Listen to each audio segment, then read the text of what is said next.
വാതിലും തുറന്നിട്ടിട്ട് നിന്റെ അച്ഛനിത് എവിടെ പോയതാടി? ടിവിയുടെ മുമ്പിൽ കാണും. റോഡ് ക്രോസ് ചെയ്യുമ്പോ വണ്ടി ഇടിച്ചെന്നോ? എന്നിട്ട് ഹോസ്പിറ്റലിൽ കൊണ്ടുപോയില്ലേ? അവസാനം മക്കളെല്ലാം കണ്ടിട്ടാണോ മരിച്ചത്? എന്താ പറ്റിയച്ച? എല്ലാം പോയി മോളെ. ആക്സിഡന്റിൽ മരിച്ചു. ഈശ്വര, ആരാ അമ്മവാ? അത്തിമുറ്റത്തെ ജയന്തി. അതാരാ അമ്മവാ? ആ കുങ്കുമപ്പൂവിലെ പ്രൊഫസർ ജയന്തി. ആദ്യം ആ രുദ്രൻ, പിന്നെ ജയന്തി. ഇത് ഞാൻ എങ്ങനെ സഹിക്കും? നിന്റെ അച്ഛന് സീരിയൽ ഭ്രാന്ത് തീർന്നില്ലേ? നിങ്ങൾ കുറെ നേരമായി വന്നിട്ട്? ഇല്ലമ്മാവ, കുറേ നേരം ആയേ ഉള്ളൂ. നീ പോയി ചായ എടുക്ക്. നീ ചായ കുടിച്ചിട്ട് പോയാ മതി. പോയിട്ട് അത്യാവശ്യമുണ്ട്. അതെ. എന്താ? പരസ്പരം കാണണം. നമ്മള് ഇപ്പൊ കണ്ടില്ലേ? നല്ല സീരിയലാ, തുടങ്ങാറായി. ഞാൻ കാണാൻ പോവാ. ഇങ്ങനെയുണ്ടോ സീരിയൽ ഭ്രാന്ത്?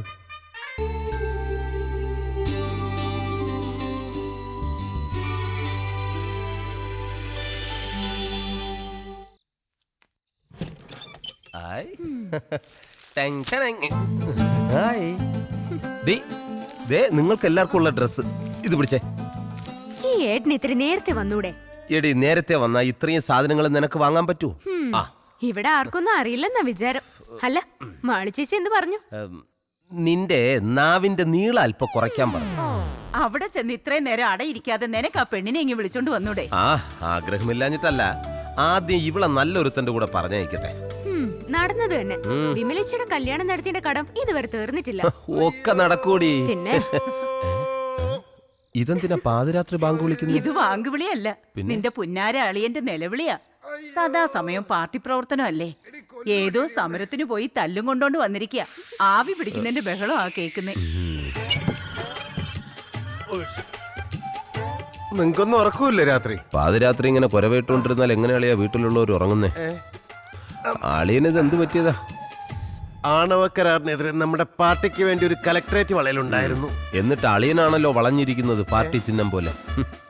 ഇപ്പോഴാടി നിന്റെ ഭർത്താവിന്റെ പേരിനൊരർത്ഥം വെച്ചത്. എന്ത്? TK പ്രഭാകരൻ, തല്ലുകൊള്ളി പ്രഭാകരൻ. ശവത്തി കുത്താതെ അളിയാ.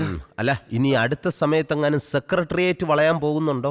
ഉണ്ട്. ഡേറ്റ് ഫിക്സ് ചെയ്തിട്ടില്ല. ഫിക്സ് ചെയ്തിട്ട് നേരത്തെ അറിയിക്കണം. എന്തിനാ? ഒരു വളഞ്ഞ ശവപ്പെട്ടി മേടിച്ചു വെക്കാനാ. അളിയാ, എന്റെ പൊന്നളിയ, അളിയൻ ഇങ്ങനെ വളഞ്ഞ് എന്റെ പെങ്ങളെ വിധവയാക്കരുത്. പാർട്ടി പ്രവർത്തനം വെറുതെ തല്ലുള്ള. എടേ, നമുക്ക് പോയി കിടന്ന് ഉറങ്ങാൻ നോക്കും മനുഷ്യ. നാട്ടുകാരുടെ തല്ലും കൊണ്ട് വന്നിരിക്കുന്നു. ഇനി ഉറക്കം മാത്രം നടക്കൂ. നാളെ തല്ലുകൊള്ളാൻ നോക്കണം. എന്ത് പറ്റിയളിയാ? ഒന്നുമില്ലളിയാ. ചേട്ടാ, എന്താടാ? പട്ടിയുണ്ടോ? എന്തിനാ? ഒരു കൊറിയർ ഉണ്ടായിരുന്നു. പട്ടിക്കും കൊറിയറാ? ആരുടെ അയച്ചത്? പട്ടിയെക്കാളും കഷ്ടമാണല്ലോ ഇയാള്. പറയടാ, ആരുടെ അയച്ചത്? അല്ല, അത് ഡോക്ടർക്കുള്ളതാ. ഡോക്ടറിന്റെ കൊറിയർ നീ എന്തിനു പട്ടിക്ക് കൊടുക്കുന്നത്? അതല്ല ഏട്ടാ, എനിക്ക് അകത്തോട്ട് വരാൻ. ഇവിടെ കിടക്കുന്ന പട്ടി കടിക്കൂ? ഈ പട്ടി കടിക്കൂല. തൊട്ട് താഴെ ഒരു പട്ടി കിടപ്പുണ്ട്, അത് ഉഗ്രനായിട്ട് കടിക്കും. തുറന്നു വിടട്ടാ. അയ്യോ, അതിനല്ല, എനിക്ക് ഡോക്ടർക്ക് കൊറിയർ കൊടുക്കണം. ഡോക്ടർ ഉണ്ടല്ലോ. ഡോക്ടറെ നീ ഉണ്ണിക്കാൻ വന്നതാ അതാ കൊറിയർ കൊടുക്കാൻ വന്നതാ? Courier കൊണ്ടുകൊട്.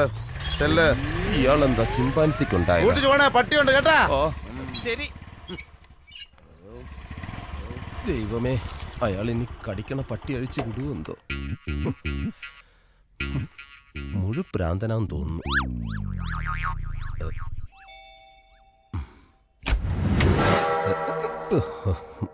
Good morning sir. Morning Sudhi. Courier ഉണ്ടായിരുന്നു. ഇവിടുത്തെ LC സെക്രട്ടറി പ്രഭാകരൻ സുധിയുടെ അളിയനല്ലേ? അതെ സർ, അങ്ങനെ ഒരു അപകടം പറ്റിപ്പോയി. എന്താ സർ ചോദിച്ചേ? ഒന്നുമില്ല. മിനിഞ്ഞാന്ന് 2-3 പേരെയും കൂട്ടി ഇവിടെ വന്നിരുന്നു. എന്തിനാ? പിരിവിനാ വന്നത്. പുള്ളിക്ക് പാർട്ടി പിരിവും തല്ലുകൊള്ളലോ മെയിൻ ഹോബി. സുധീന്ദ്രന് രാഷ്ട്രീയമൊന്നുമില്ലേ? അയ്യോ, കുടുംബത്തിന്റെ രണ്ടറ്റം കൂട്ടിമുട്ടിക്കാൻ ഓടി നടക്കുന്ന എനിക്കെന്ത് രാഷ്ട്രീയം സാറേ? ഞാനും കൂടെ പണിമുടക്കാൻ നിന്നു കഴിഞ്ഞാൽ കുടുംബം പട്ടിണിയായി പോകും സാറേ. ഏതായാലും സുധീന്ദ്രൻ കഷ്ടപ്പെട്ടൊരു കുടുംബം നോക്കുന്നുണ്ടല്ലോ. അതേതൊരാണിന്റെ കടമയല്ലേ സാർ? ശരി സാർ. ശരി.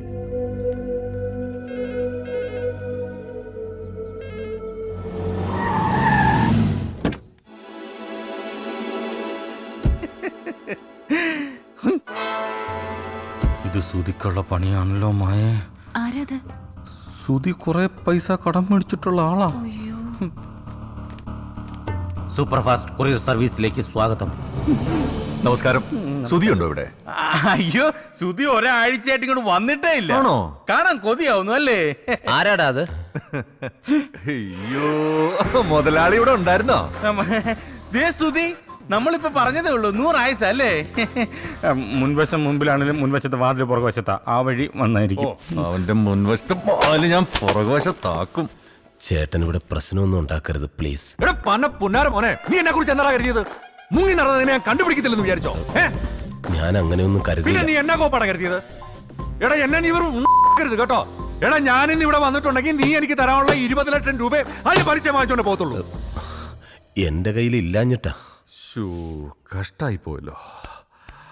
അപ്പൊ ഇനി എന്നാ ചെയ്യാനാ? നീ ഒരു കാര്യം ചെയ്യും, നാളെ രാവിലെ രജിസ്റ്റർ ഓഫീസിലോട്ട് വന്നൊന്ന് സൈൻ ചെയ്ത് തന്നേര്. അല്ലടാ, അതിന് ഞാൻ മാത്രം സൈൻ ചെയ്താ പോരല്ലോ. ഇവന് ആകപ്പാടെയുള്ള കിടപ്പാടമല്ലേ, അത് എഴുതി തരണമെന്ന് പറഞ്ഞാ. എടാ 1ഉം 2ഉം അല്ല, 20 ലക്ഷമാ. 2 വർഷമായിട്ട് പലിശയില്ല. അത് ഞാൻ മനഃപൂർവ്വം തരാത്തതല്ല. അറിയാം, തരണോന്ന് നീ വിചാരിച്ചാലും നടക്കത്തില്ല. 12 ലക്ഷത്തിലധികം രൂപ കഴിഞ്ഞ 3 വർഷത്തിനിടയ്ക്ക് ഞാൻ തന്നില്ലേ? എടാ നീ തന്നു, അത് പലിശ. എന്റെ മുതലെവിടെ? വീടിന്റെയും പറമ്പിന്റെയും ആധാരം എന്റെ കയ്യിലുണ്ട്. അതുമാത്രമല്ല, ബ്ലാങ്ക് ചെക്കിലും മുദ്രപത്രത്തിലും ഒപ്പിട്ട് തന്നിട്ടാ നീ നിൽക്കുന്നത്. ഇത്രയും ഡോക്യുമെന്റ്സ് കയ്യിലുള്ള സ്ഥിതിക്ക് കുറച്ച് അവധിയും കൂടെ കൊടുത്തൂടെ? എന്റെ മുഖത്ത് നോക്കി ന്യായം പറയുന്നോടാ. എടാ കിട്ടാനുള്ള പണം ഉണ്ടാക്കിയ തന്തയാണെങ്കിലും കുത്തിരി പിടിച്ച് മേടിക്കുന്നവനാ ഈ ആന്റണി ഐസക്ക്. സുധി, നിനക്കെന്നെ അറിയാവല്ലോ. ഇണങ്ങിയ ഞാൻ പൂച്ചക്കുട്ടിയാ, പിണങ്ങിയ ഉണ്ടല്ലോ. നീ ഒരു കാര്യം ചെയ്, ഞാൻ ആ വെണ്ടർ ബാലകൃഷ്ണപിള്ളയോട് ഒരു വിലയാധാരം തയ്യാറാക്കി വെക്കാൻ പറഞ്ഞിട്ടുണ്ട്.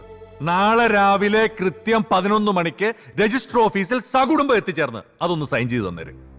എനിക്ക് ഇച്ചിരി സമയം കൂടി താ. ഞാനത് ആർക്കെങ്കിലും വിറ്റിട്ട് നിങ്ങളുടെ കടം വീട്ടാം. എന്റെ പൊന്നു സുധി, നീ ആവശ്യമില്ലാത്ത സ്വപ്നങ്ങൾ കാണല്ലേ. നീ കടം വീട്ടിയ നിനക്ക് മനസ്സമാധാനം, എനിക്കാണെങ്കിൽ കടം കൊടുത്ത കാശ് തിരിച്ചു കിട്ടിയതിന്റെ സമാധാനം. അപ്പൊ ശരി, നാളെ രാവിലെ കൃത്യം 11 മണി. അടാ, പാവങ്ങളെല്ലാം സഹായിക്കാന്ന് വെച്ചാൽ നമ്മക്കിട്ട് തരിക.